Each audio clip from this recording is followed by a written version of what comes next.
भक्ति स्वतंत्र है और सब सुखों की खान है।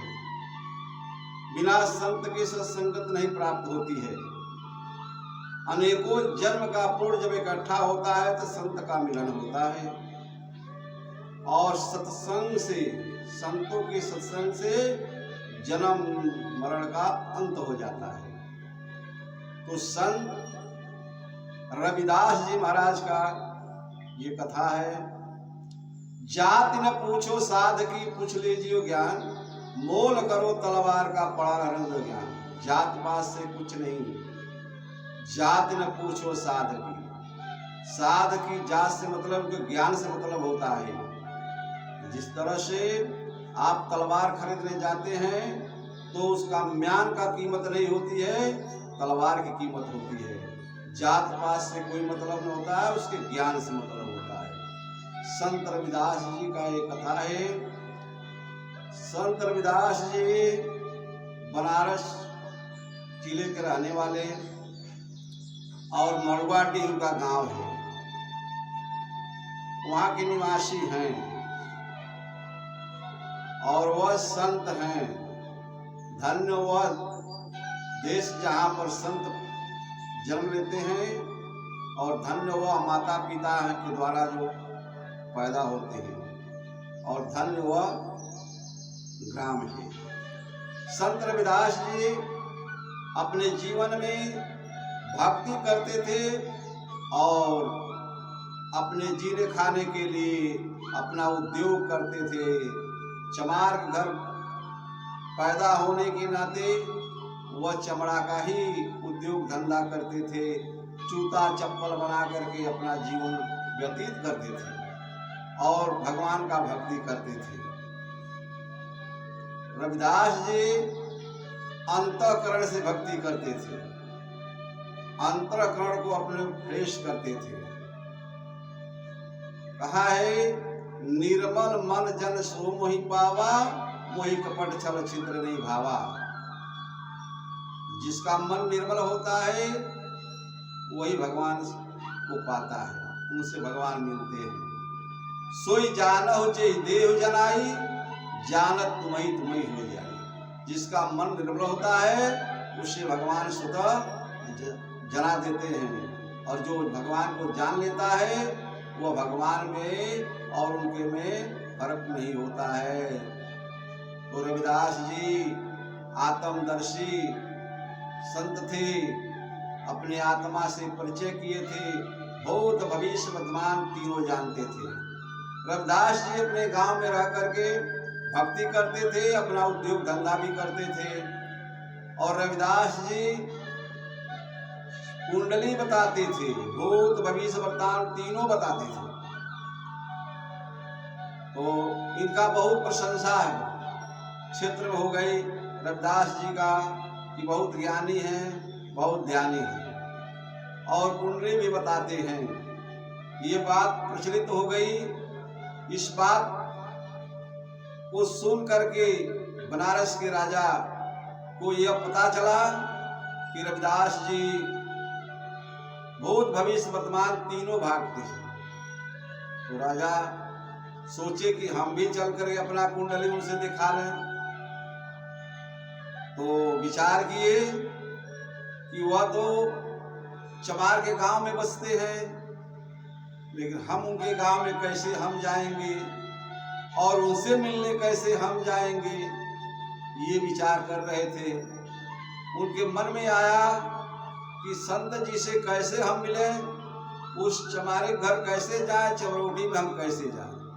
ये विचार करते तो मन में यही आया कि रात को हम चल करके मिल लें, क्यों दिन को सब लोग रात दिन को देख लेंगे और रात में जब लोग सो जाएंगे एकांत में मैं जाकर के रविदास से मिलूंगा।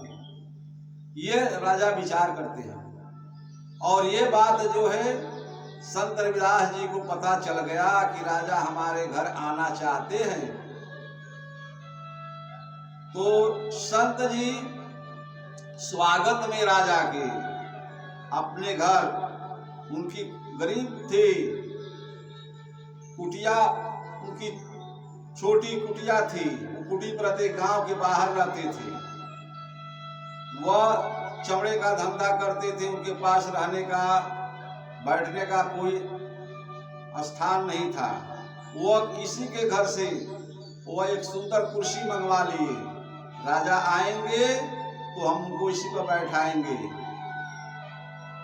तो मंगवा लिए, क्योंकि वह भूत भविष्य वर्तमान तीनों जानते थे। उनको ये पता चल गया कि राजा हमारे घर उपस्थित होंगे, वो अभी रात में ही आएंगे, दिन में नहीं आएंगे।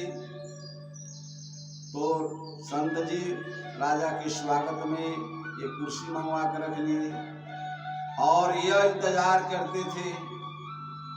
जब 12 बज गया तो राजा विचार किए हम चल करके आज संत जी से मिल लें।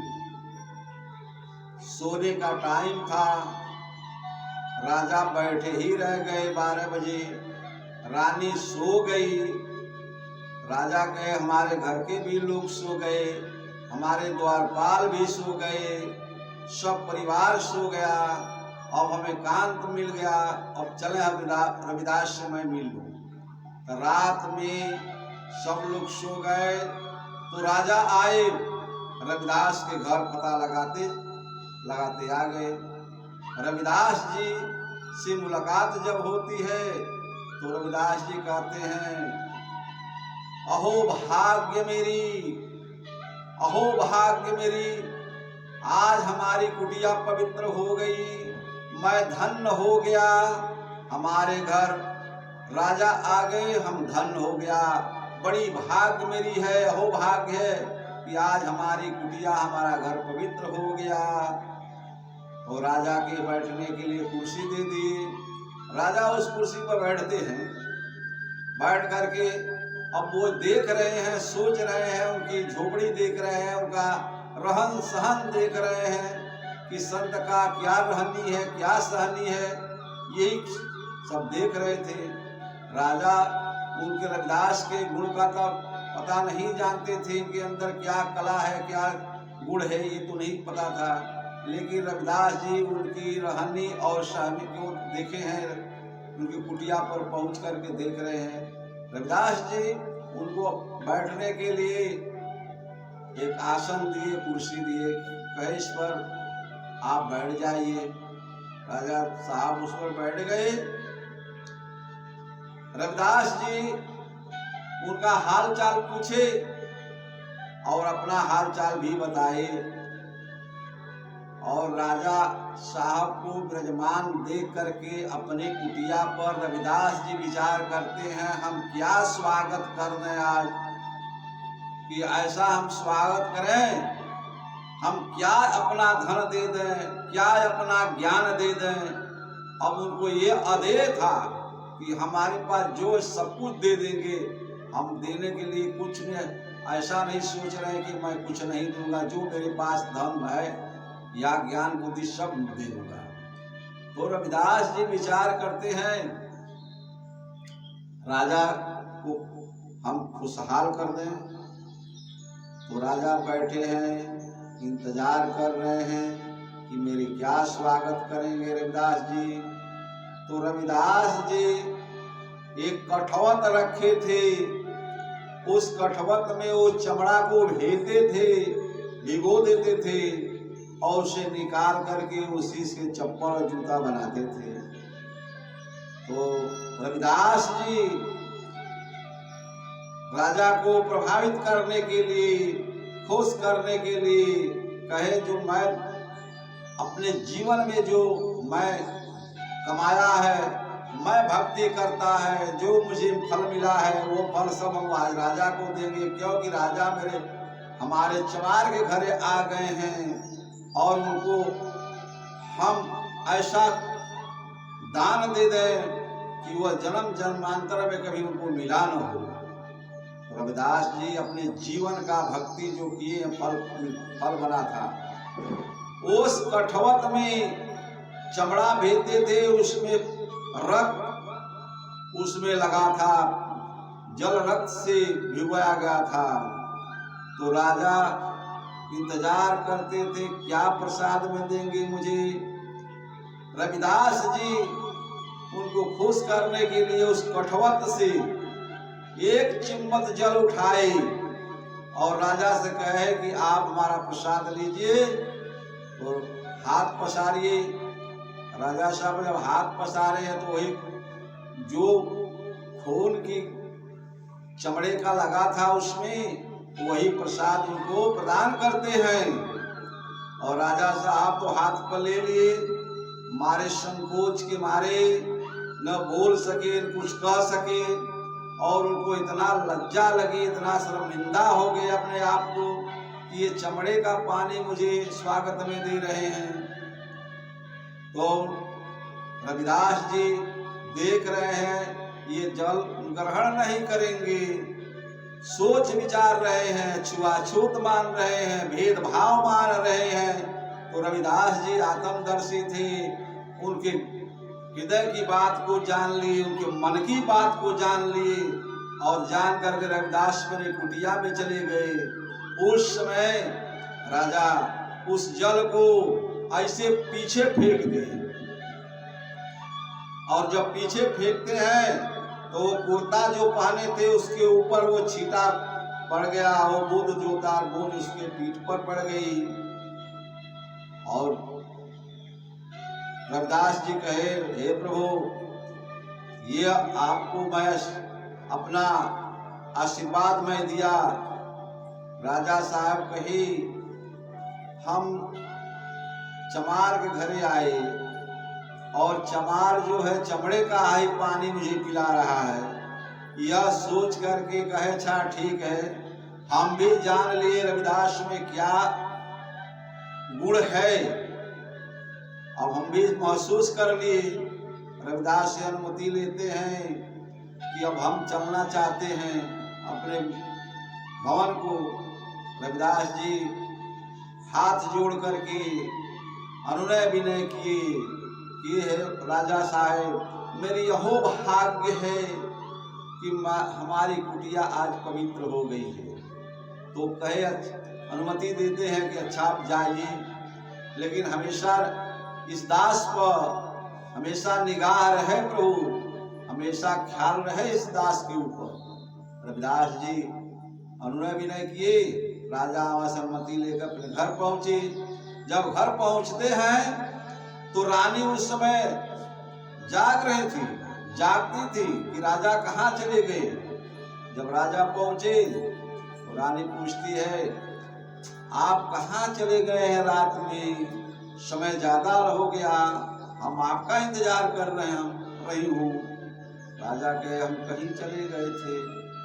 तो रानी का निगाह पड़ता है, उस राजा के पीठ पर देख रही है कि खून लगा है, कहीं बूंद लगा है। रानी पूछती है, अरे ये कैसे, आपके कपड़े पर खून कहाँ से लग गया है। वो राजा साहब यह बात तो नहीं रानी को बताए, लेकिन कहे कहीं लग गया, कहीं गए थे। अरे कैसे लग गया, कहना लग गया तो लग गया। सुबह हुआ तो कहे, सुबह हुआ तो कहे उस परेठा को बुलाइए और ये कपड़ा दे दिए, मेरा कुर्ता वो ले जा करके इसको साफ करके और प्रेस करके ले आ दे। तो राजा साहब नौकर को भेजे, वो जा करके धोबी के घर गया, कहा राजा साहब का आदेश है कि आप जल्दी मेरे साथ चलिए। वो धोबी जो है नौकर के साथ गया, राजा के दरबार में पहुंचा। राजा के दरबार में पहुंचा, राजा साहब बोले कि देखो ये मेरा कपड़ा कुर्ता है, इस पर दाग लगी है, इस दाग को साफ करके और प्रेस करके ये कल लाओ। वो भी कहा ठीक है। वो लेकर के अपने घर चला गया। ले जा करके वो कहा, अपने लड़की से बोला, बेटी हम कल जाने वाले हैं, कहीं प्रोग्राम हमारा है और ये राजा का कुर्ता है, तुम ले जा करके इसके दाग लगे इसको छोड़ा करके और प्रेस करके राजा के दरबार में हाजिर कर देना। अब लड़की जो है कुर्ते को ले गई खींचने के लिए। जब खींचती है तो दागी छूटता नहीं, तो दाग और बढ़ जाता है।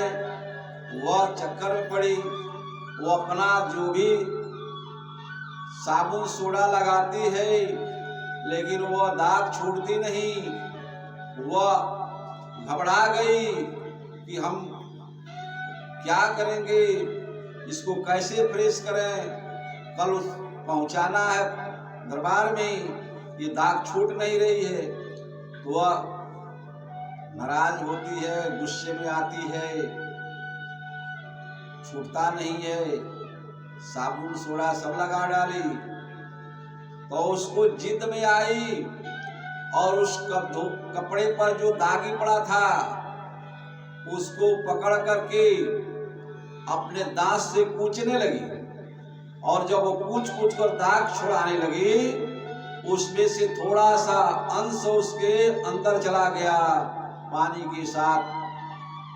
जब अंदर गया तो उसको वह भूत भविष्य वर्तमान तीनों का ज्ञान हो गया और वह लगी बताने, सबका कुंडली भागने लगी। लोगों ने कहा कि धोबिया की लड़कियां पागल हो गई है। तमाम गांव के लोग जुड़ते हैं, अगल बगल के गांव के लोग जुड़ते हैं, वह पागल हो गई है, वह क्या बोल रही है, सबका भूत भविष्य वर्तमान बता रही है। यह उसके अंदर ज्ञान हुआ। उस थोड़ा सा रख से उस पूछती थी, उसमें पानी थोड़ा सा उसके मुख में चला गया।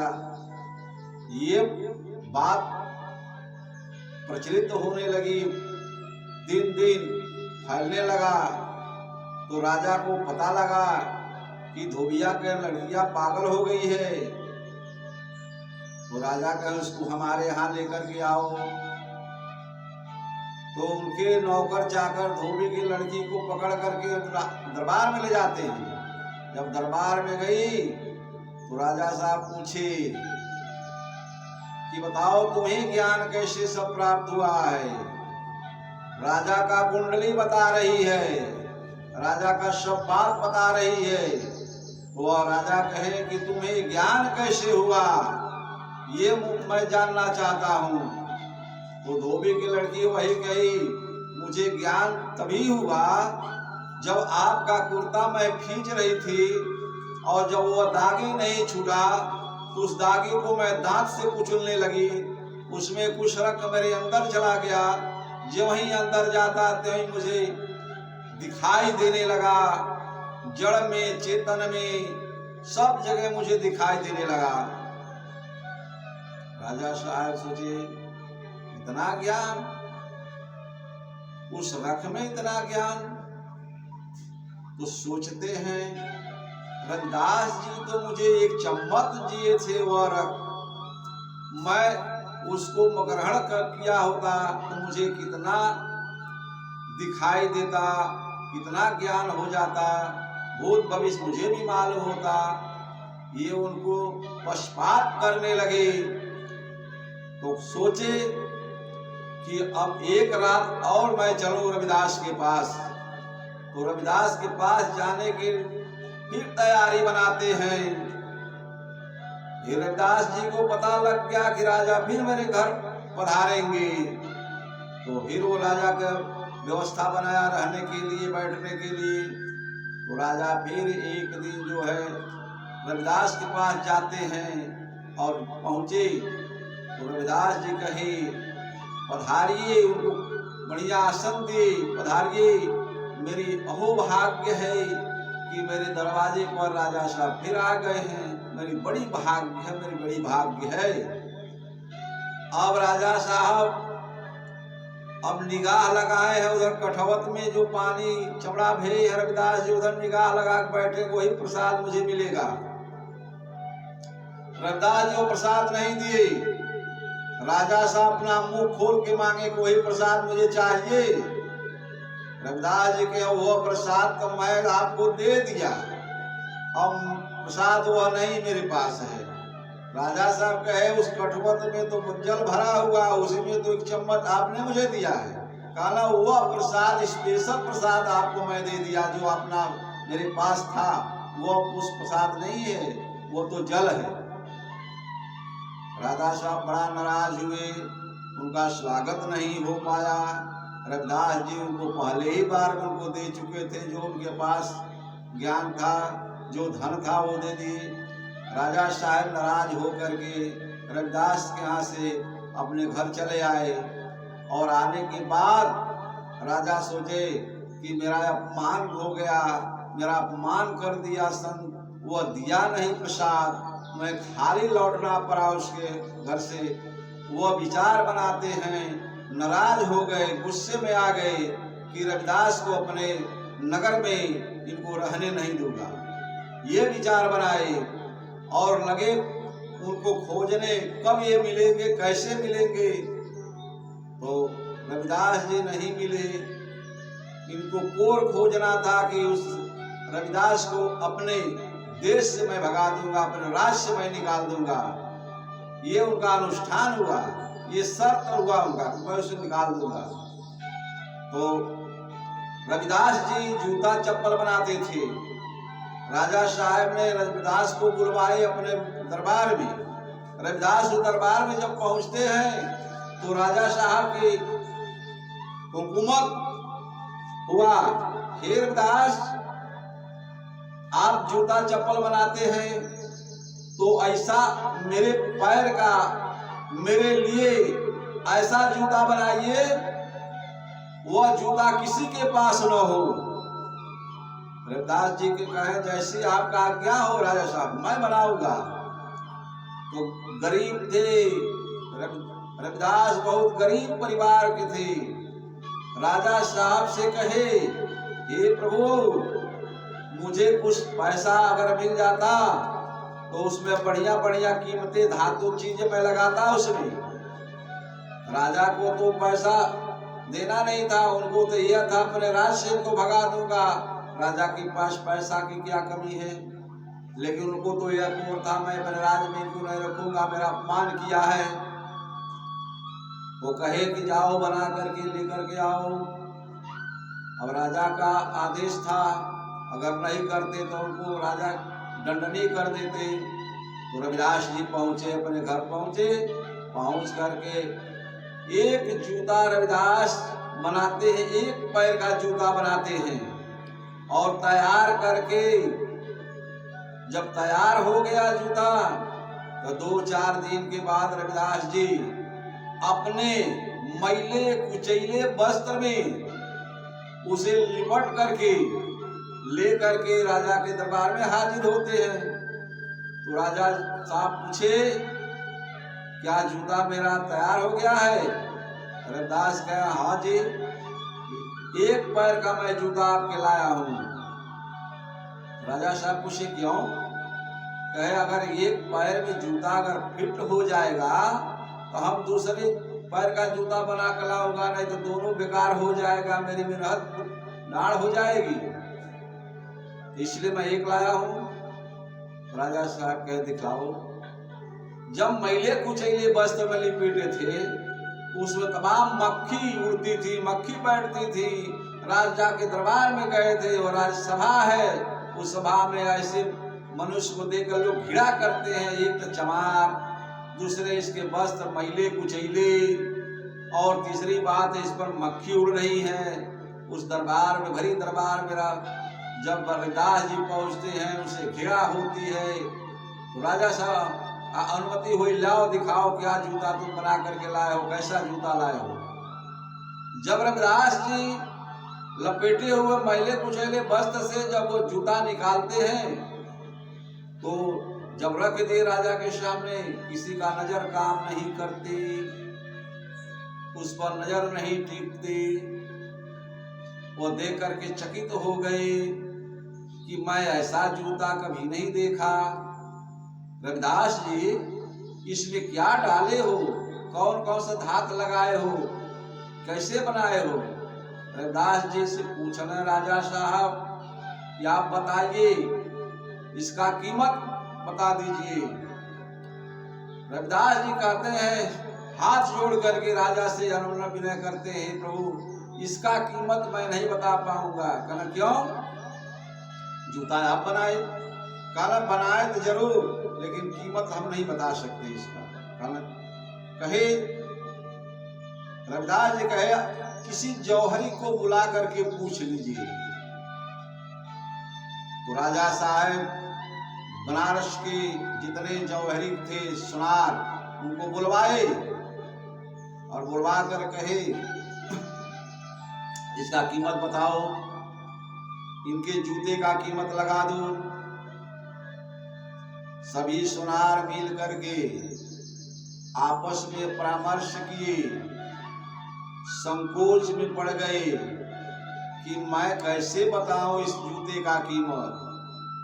तो राजा कहे, प्रेशर डाले उस पर, क्यों नहीं तुम बता रहे हो, क्या संकोच है, क्या दिक्कत है इसका कीमत बचाने में।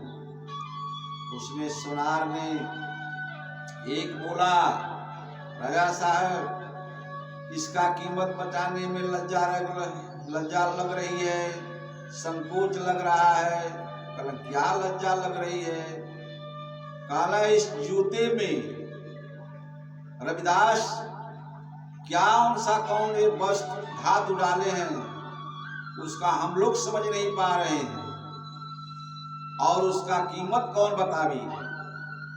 अगर उसमें से एक सुई के नोक के बराबर अगर उसमें से निकाल दिया जाए जूता में से, और कीमत उसकी कीमत एक सुई के नोक के बराबर अगर बताया जाए तो आपका पूरा रियासत खरीद लिया जाएगा। राजा साहब तो चकित हो गए, घबरा गए, इतना महंगा जूता है। कहला इतना महंगा जूता नहीं, एक सुई के नोक के बराबर उसमें से माल निकाल दिया जाए तो आपका रियासत पूरा खरीदा जा सकता है। जूते की बात छोड़ दीजिए। राजा साहब कहे, विचारने लगे, तो कहे रविदास जी आपसे मैं क्षमा मांगना चाहता हूं। क्या क्षमा आप मांगना चाहते हैं? कहला मुझसे गलती हो गई है। कहला आपसे गलती नहीं हुई है, अब हम जो है आपके आज्ञा का पालन मैं किया, हम इस राज्य में अब नहीं रहूंगा। आपका संकल्प था कि इस जूते को नहीं अगर बना करके लाएंगे तो अपने राज्य से मैं निकाल दूंगा। यही शर्त था आपका, नहीं? रविदास जी पूछे, राजा यही शर्त था? राजा साहब घबरा गए, ये तो बात अपने मन में मैं रखा था, ये रविदास कैसे इसे जान लिए? तो रविदास भूत भविष्य वर्तमान तीनों जानते थे। उस समय रविदास जी कहे, हे राजा साहेब अब हम आपके राज्य से मैं जा रहा हूं, आपका यही विचार था कि अपने राज्य से मैं भगा दूंगा, तो मैं अब जा रहा हूं, आपके राज्य में ही नहीं रहूंगा यहाँ पर। तो रविदास जी उसी समय बनारस से वह निकल गए और निकल कर जा के पहुंचे वहां पर जहां राजस्थान जिले में, वहां पर चले गए। और जब वह जाते हैं उसके बाद राजा का सारे राजपाट डमाडोल हो गया, तमाम बनना बिगड़ना चालू हो गया, आपत्ति आ गई, विकास काज रुक गई, राजा साहब का पतन होने लगा, राजा घबरा गए और रविदास का पता लगाने चले। रविदास तो उस समय राजस्थान में जा पहुंचे थे। राजा पता लगाते लगाते लगाते जब रविदास जी के पास पहुंचे राजस्थान में, तो जा करके उस संत के चरण स्पर्श करते हैं, चरण स्पर्श करते हैं, उनसे अनुनय विनय करते हैं कि आप हमारे राज्य में चलिए, हम आपका सेवा करूंगा। राजा ये बात जब बोले तो रविदास जी कहे कि राजा साहब, मैं आप तो ये अनुष्ठान मन में किए थे कि इनको अपने राज से मैं बाहर निकाल दूंगा, तो मैं आपका राज छोड़ करके मैं चला आया, अब नहीं जा सकता हूँ। कहे अरे हमारा विध्वंस हो रहा है। राजा कहे हमारा विध्वंस हो रहा है, हमारा तश नष्ट हो रहा है, हमारा पतन हो रही है, आप हमारे राज्य में चले। रविदास नहीं तैयार हुए और उसमें से अपने कामंडल से थोड़ा सा जल निकाल के उनको राजा साहब देते हैं, ले जाकर हमारे राज्य में छिड़कवा देना, आपको शांति मिल जाएगी। तो राजा साहब वहां से लेकर के जल आते हैं और अपने राज्य में छिड़क देते हैं, अपने रियासत में, घर में, जहाँ पर जल पड़ता है वहाँ पर शांति हो जाती है, वहाँ पर सुखमय हो जाता है। संत की महिमा, संत की महिमा कोई नहीं जानता है। संत परोपकारी होते हैं। संत की महिमा है, कहने सरवर तरवर संत जन चौथी बरसत में, आप परमार्थ के कार्य धरा दे। सरोवर तालाब में पानी भरता है लेकिन स्वतः नहीं खाता है, वो दूसरों को जल खिलाता है। तरवर वृक्ष फल फलता है, स्वतः नहीं खाता है, वो दूसरों को खिलाता है। ऐसा संत भी होते हैं, वो दूसरे को भलाई के लिए अपना शरीर धारण करते हैं। चौथा, बारिश तो होता है, बादल पानी चारों तरफ गिराता है, जल में गिराता है, ऊसर में, पहाड़ पर चारों तरफ गिराता है, वो एक समान रूप से चारों तरफ जल गिराता है। वह सज्जन वह भी है, एक समान जल छिड़कता है। सरवर तरवर संत जन चौथे बरसत में, वृक्ष कबहु न फल भगे, नदी संचय रीत, अपरमार्थ के कारण साधु धरा शरीर। वृक्ष जो होता है फल फलता है, वो दूसरों खिलाता, स्वतः नहीं खाता। नदी का जल बहता है, नदी दूसरों को पानी पिलाती, स्वतः अपने नहीं खाती है। उसी तरह संत जो होते हैं वो दूसरे के भलाई के लिए अपना शरीर धारण करते हैं। संत की ये महिमा होती है। तो रविदास जी, वह धन्य देश है, वह धन्य ग्राम है, वह बड़ी भाग्य माता पिता हैं जिन्होंने रविदास को पैदा किया। ये समाज सुधारक महात्मा हैं, ये समाज सुधारक महात्मा हैं। समाज के लिए अपना शरीर पकड़ते हैं, भलाई के लिए करते हैं। परहित सरीस धर्म नहीं भाई, परहित सरीस धर्म नहीं भाई, पर पीड़ा सम नहीं अधमाई। परहित सरीस कोई धर्म नहीं होता है और अनेकों जन्म के पाप पुण्य सब मिट जाते हैं। परहित बस जिनके मन माहे, आ तिनके जग दुर्लभ कछु नाही। जिनके अंदर परहित बस जाता है, उनके संसार में कोई चीज दुर्लभ नहीं होती है, सब प्राप्त हो जाता है, सब कुछ मिल जाता है। संत की यही महिमा है। संत जी रविदास जी राजस्थान पहुंचते हैं और राजस्थान में जा करके अपना कुटिया बना करके राजस्थान में रहते हैं। वहीं पर तमाम चेला वहां पर भी बनाते हैं, शिक्षा दीक्षा उनको देते हैं। वह तमाम लोग वहां पर आते हैं जाते हैं, उनका मान सम्मान करते हैं। वह समाज सुधारक महात्मा है, समाज को सुधारते हैं, समाज को सिखाते पढ़ाते सत्संग पढ़ाते हैं।